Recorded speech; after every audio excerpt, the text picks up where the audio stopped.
নমস্কার বন্ধুরা, প্রিয়াজ কুকিং ব্লগে আপনাদের সবাইকে স্বাগত জানাই। বন্ধুরা, আজকে আমি সম্পূর্ণ নিরামিষ গাঁটি কচুর একটি দুর্দান্ত স্বাদের রেসিপি আপনাদের সঙ্গে শেয়ার করব। আশা করি আজকের রেসিপি আপনাদের ভালো লাগবে। আর গাঁটি কচুর রেসিপি গরম ভাতের সাথে খেতে কিন্তু দুর্দান্ত লাগে। গাঁটি কচুর রেসিপি বানানোর জন্য আমি এখানে বেশ অনেকগুলোই কচু নিয়েছি। আর দেখুন, কচুর খোসাগুলো আমি এইভাবে ছাড়িয়ে নিচ্ছি। সমস্ত কচুর খোসা ছাড়িয়ে নিয়েছি। এরপর কচুগুলোকে 4 ভাগে ভাগ করে নিতে হবে। ঠিক এইভাবেই কিন্তু কচুগুলোকে কেটে নিচ্ছি।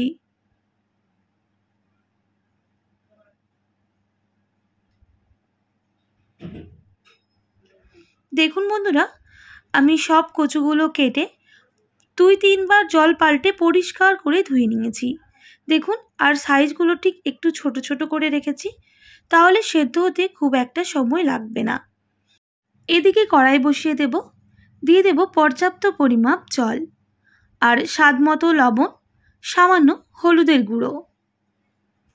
খুব ভালো করে মিক্স করে নিতে হবে।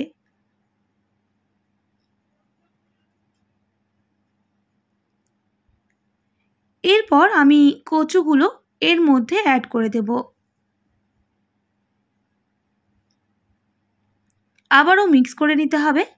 আর 3 থেকে 4 মিনিট সময় নিয়ে আমি কচুগুলোকে খুব ভালো করে ভাপিয়ে নেব। আর এদিকে একটা মশলা রেডি করে নিতে হবে। দিয়ে দেব একটা মিক্সিং জারের মধ্যে 2 টেবিল চামচ পোস্ত আর হলুদ সর্ষে 2 টেবিল চামচ।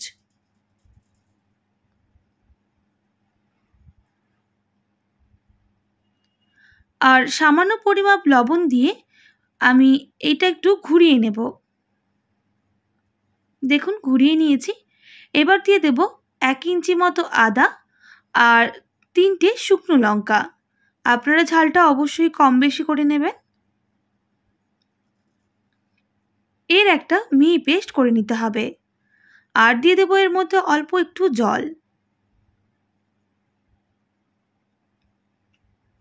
দেখুন বন্ধুরা, আমি মিহি পেস্ট করে নিয়েছি। আর এদিকে কচুগুলো দেখুন সেদ্ধ হয়ে গেছে। আমি জল ঝরিয়ে নামিয়ে নেব।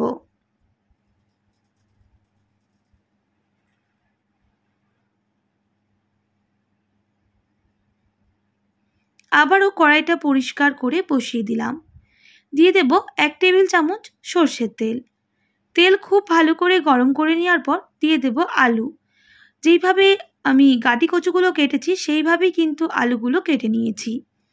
আলুগুলো তেলের মধ্যে দিয়ে 2 থেকে 3 মিনিট সময় নিয়ে আলুগুলোকে খুব ভালো করে ভেজে নিতে হবে।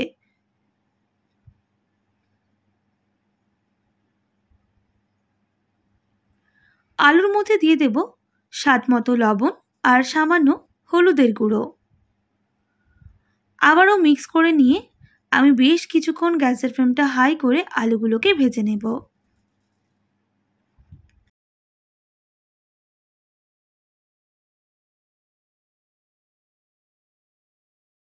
বেশ কিছুক্ষণ আলু ভেজে নিয়েছি।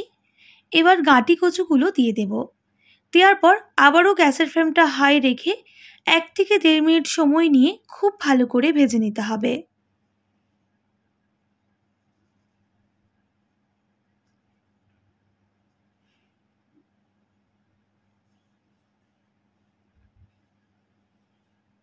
গাঁটি কচু এইভাবে রান্না করলে কোনো রকম অসুবিধা হবে না। অবশ্যই এইভাবে একবার গাঁটি কচু বানিয়ে দেখতে পারেন। দেখুন, আলু আর গাঁটি কচু কিন্তু ভালো করে ভেজে নিয়েছি, একেবারে লাল লাল করে। আমি এবার নামিয়ে নিচ্ছি তেল ঝরিয়ে।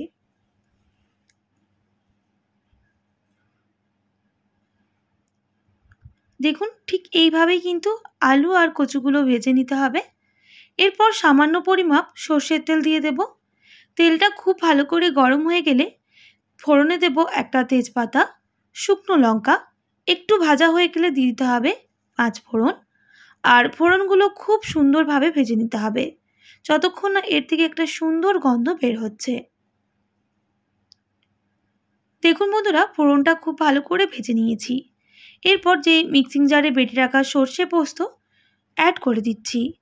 আর সামান্য মিক্সিং জার ধোয়া জলটাও অ্যাড করলাম। আবারও ভালো করে মিক্স করে নিতে হবে।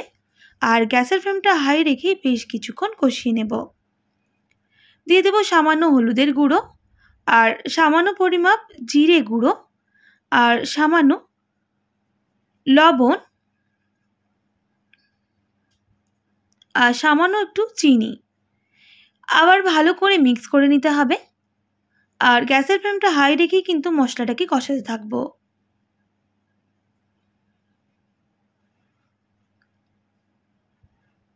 বেশ কিছুক্ষণ কষিয়ে নেওয়ার পর একটা ছোট সাইজের টমেটো কুচি অ্যাড করছি। আপনাদের যদি টমেটোটা অপছন্দ হয়ে থাকে সেক্ষেত্রে স্কিপ করতে পারেন। টমেটোর সাথে খুব ভালো করে মিক্স করে নিতে হবে। আর মশলাটা খুব ভালো করেই কিন্তু কষিয়ে নিতে হবে। দেখুন বন্ধুরা, মশলার যে এক্সট্রা জলটা সেটা কিন্তু শুকনো হয়ে এসেছে। এবার গ্যাসের ফ্লেমটা মিডিয়ামে করে দিতে হবে।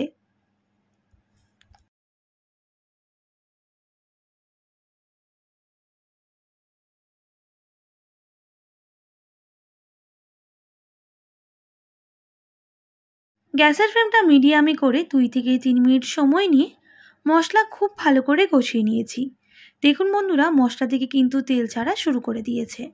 এবার দিয়ে দেবো ভেজে রাখা আলু আর গাঁটি কচু। মশলার সাথে গাঁটি কচু আর আলু মিক্স করে নিতে হবে। আর বেশ কিছুক্ষণ কষিয়ে নিতে হবে।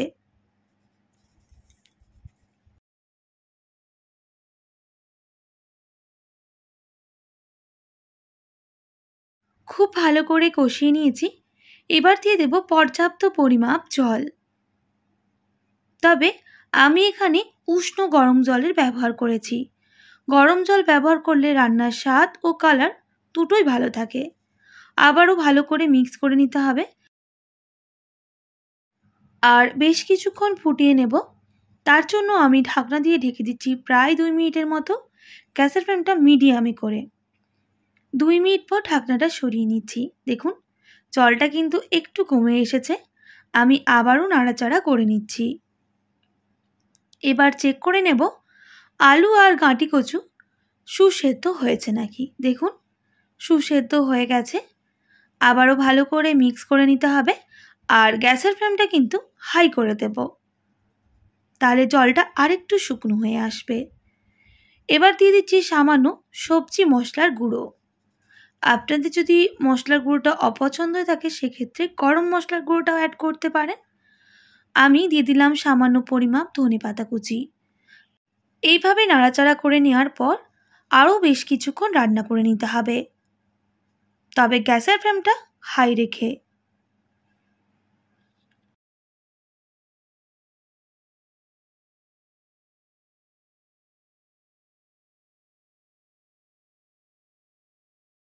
দেখুন বন্ধুরা, জলটা কিন্তু একেবারেই শুকনো হয়ে এসেছে।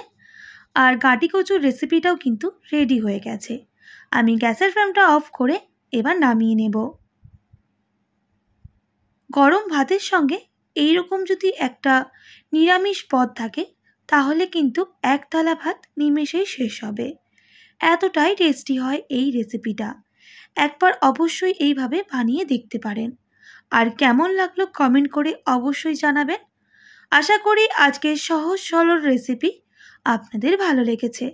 ভালো লেগে থাকলে অবশ্যই একটি like, comment, share and subscribe করে দেবেন। পাশে থাকা বেল আইকনটিও প্রেস করে দেবেন, তাহলে নিত্য নতুন রান্নার ভিডিওগুলি আপনাদের কাছে পৌঁছবে। আর যারা ফেসবুক থেকে দেখছেন অবশ্যই একটি ফলো করে দেবেন। আজকের মতো এতটাই। আবারও নতুন কোনো রেসিপি নিয়ে আপনাদের সঙ্গে দেখা হবে। আপনারা ভালো থাকবেন, সুস্থ থাকবেন। আর এতক্ষণ আমার সঙ্গে থাকার জন্য আপনাদের সবাইকে অনেক ধন্যবাদ।